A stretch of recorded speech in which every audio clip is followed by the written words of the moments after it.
안녕하십니까, 더블랙 신동필 원장입니다. 자, 오늘은 수술 전, 수술 후 주의사항에 대해서 전체적으로 한번 쭉 말씀을 드릴게요. 지금 제가 말씀드리고 있는 내용은 저희들이 병원에서 나누어 드리는 수술 전 주의사항, 그리고 수술 후 주의사항, 그리고 수술 전에 마사지하는 방법, 이런 인쇄물의 아래쪽에 QR코드가 있어요. 그 QR코드를 여러분들이 찍어 보시면 이 내용들을 말씀드리고 있는 쪽으로 바로 링크가 이루어질 거예요.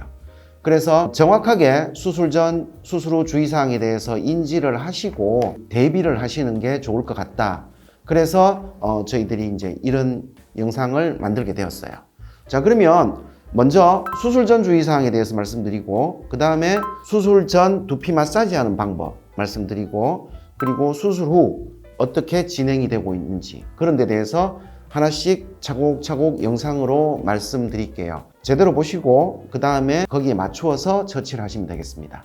수술 전 주의사항이라고 해서 여기에 구구절절 저희들이 수술 전에 어떤 것들을 주의해야 된다라고 하는 걸 적어뒀습니다. 자세히 읽어보시면 되고요. 그런데 이 내용들을 전체적으로 다시 제가 그냥 말로 한번 설명을 해드릴게요. 수술 전 주의사항에서 가장 중요한 거는 수술에 문제를 일으킬 수 있는 약들, 그런 것들을 끊는 겁니다.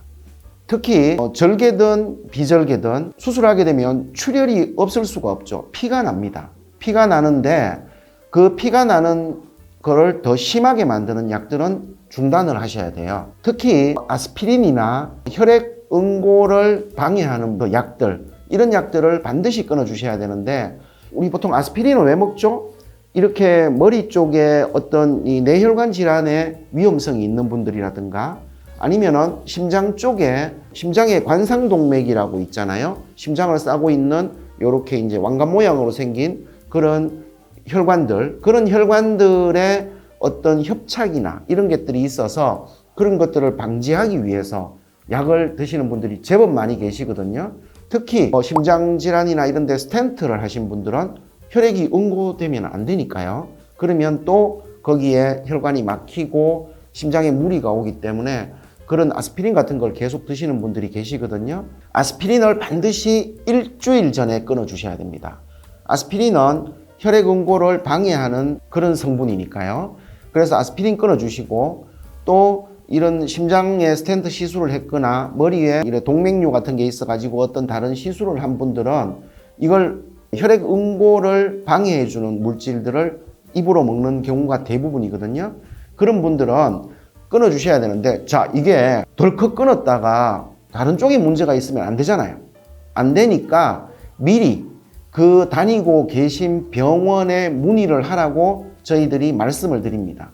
그러면 그 병원에 경과를 보러 가시든 아니면 가실 일이 없으면 전화를 해서 내 누군데 이 약 먹고 있는데 수술해야 되어서 약을 끊어도 되냐라고 하는 걸 반드시 확인을 해서 약을 일주일 전부터는 끊어 주셔야 돼요. 그거하고 똑같이 비타민 E도 출혈 경향을 높이기 때문에 비타민 E도 반드시 끊어 주셔야 된다. 그래, 그 부분이 사실 어떻게 보면은 가장 중요한 내용입니다.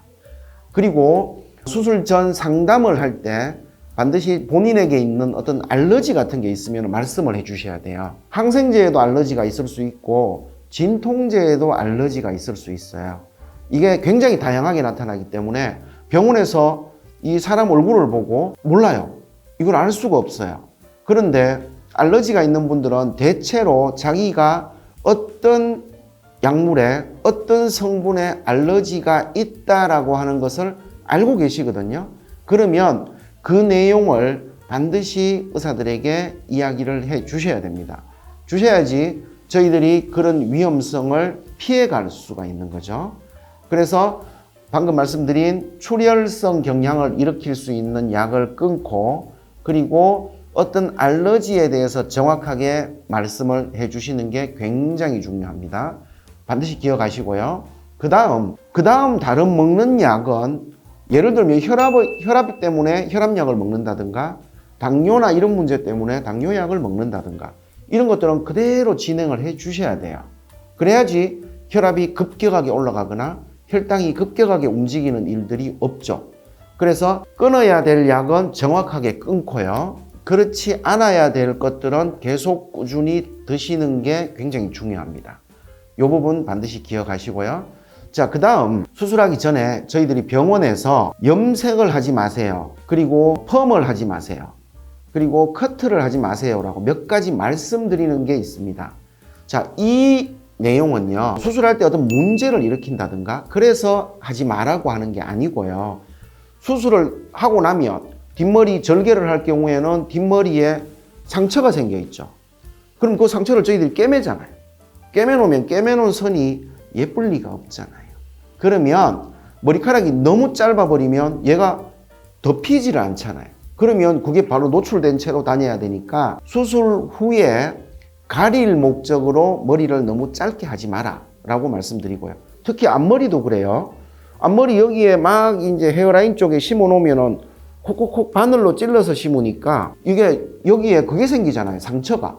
그러면 피가 조금씩 나면서 피딱지가 조금씩 앉아 있고 길이 1cm든 몇 밀리든 머리카락이 여기 꼽혀 있잖아요. 그러면 걔들이 바로 노출되는 것보다는 이래 내려와서 덮여서 가려지면은 훨씬 보기가 낫잖아요. 또 이마에 붓기도 좀 생기기 때문에 그래서 이걸 가릴 목적으로 머리카락을 너무 짧게 커트하지 마라 라고 말씀드리고요. 두 번째, 염색이나 펌을 하지 마라고 하는 거는 염색이나 펌을 너무 수술하기 바로 전에 해놓으면 염색약이 두피에 묻어 있잖아요. 그리고 머리카락에도 많은 약의 염색약들이 남아있고 그리고 펌을 하기 위해서도 어떤 약물이 거기에 들어가야 되니까 어떤 트러블을 일으키는 거를 미연에 방지하자라고 해서 저희들이 일주일 전부터는 커트도 하지 마세요. 염색도 하지 마세요. 그리고 펌도 하지 마세요 라고 말씀드리죠. 이렇게 그런 것들을 금하는 이유가 수술할 때 어떤 이물질들에 의해서 상처가 감염이 된다든가 어떤 이제 다른 문제가 생기는 것을 방지하기 위해서 하는 거니까 꼭 지켜주시면 좋겠어요. 그렇게 지금 저희들이 여기 보면 적어 놓은 다른 어떤 것들도 그대로 진행을 해주시면 좋고요. 근데 저희들이 수술하기 전에 염색을 하라고 말씀드릴 때가 있어요. 그러니까 뒷머리가 흰머리가 너무 많거나 앞부분에 흰머리가 많아서 흰머리가 많으면요 절개 수술을 해서 이렇게 두피를 떼어내서 나눌 때는 별로 영향을 받진 않아요. 그렇지만 이렇게 짧은 남겨진 머리카락을 보고 방향을 잡아서 펀칭을 해야 되는 비절개 수술에서는요 염색이 되어야 돼요. 특히 뿌리까지 염색을 하라고 말씀드리잖아요. 그러니까 염색은 저희들이 해달라고 할 때는 꼭 해주시는데 그 염색을 하는 시기는 수술하기 일주일 전이에요. 일주일 전.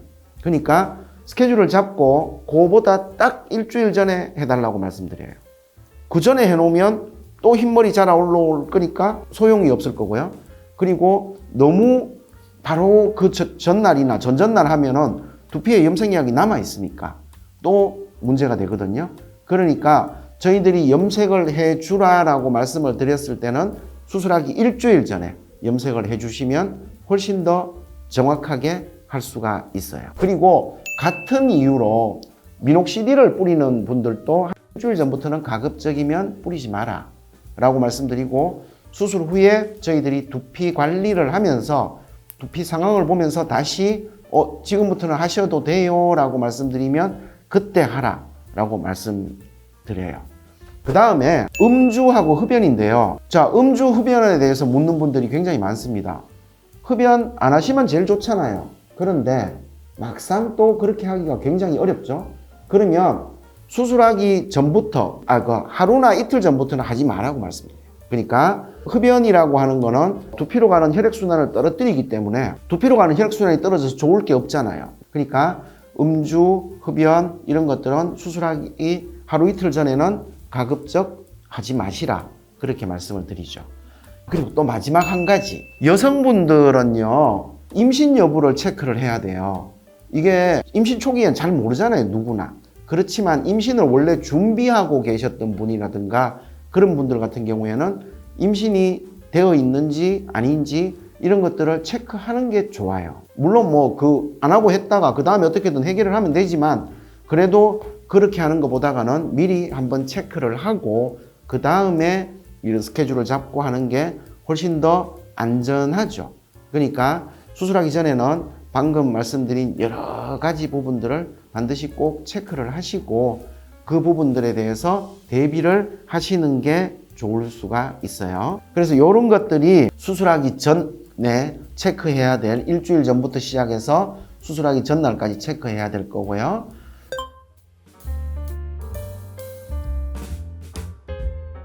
수술 전에 비절개로 수술을 하는 경우에는요, 두피 마사지가 필요 없어요.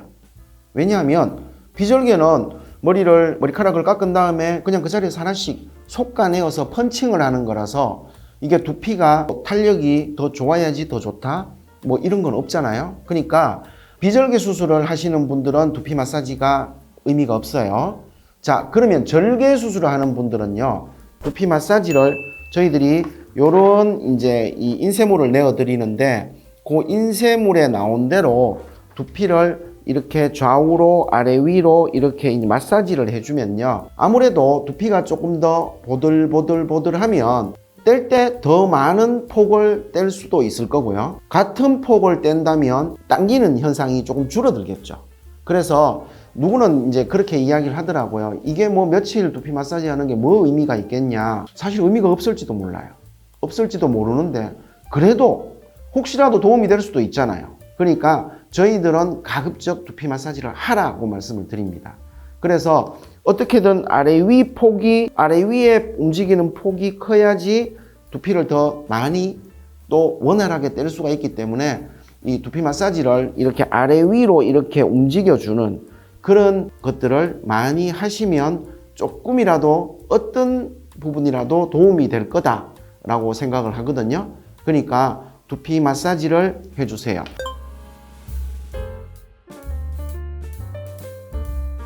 여기 보면 요 사진과 같이 아래 위로 하는 것도 하고요. 그리고 좌우로 하는 것도 하고 해서 뒤에 저희들이 안내해 드린 대로 해서 두피 마사지를 조금 하고 오시기를 권해 드립니다. 그러면 수술하는 당일은요, 그냥 집에서 일어나서 머리 감고 오시면 돼요.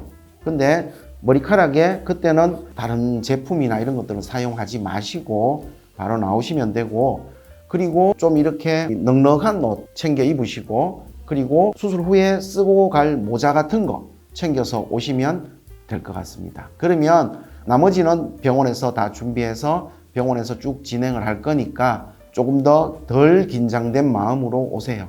그렇게 아프다고 하는데 그렇게 아프지 않습니다. 저희들이 마취할 때도 수면 마취도 해서 하고 하기 때문에 통증이 그렇게 문제가 되지 않으니까 좀 편안한 마음에 가벼운 발걸음으로 가능할지 모르겠지만 그렇게 나오시면 그 다음은 병원에 맡겨주시면 저희들이 알아서 쭉 진행을 할 겁니다. 제가 방금 말씀드린 수술 전에 일주일 전부터 시작해서 수술 당일까지 주의해야 되고 준비해야 되는 부분들을 잘 챙겨서 오시면 되겠습니다.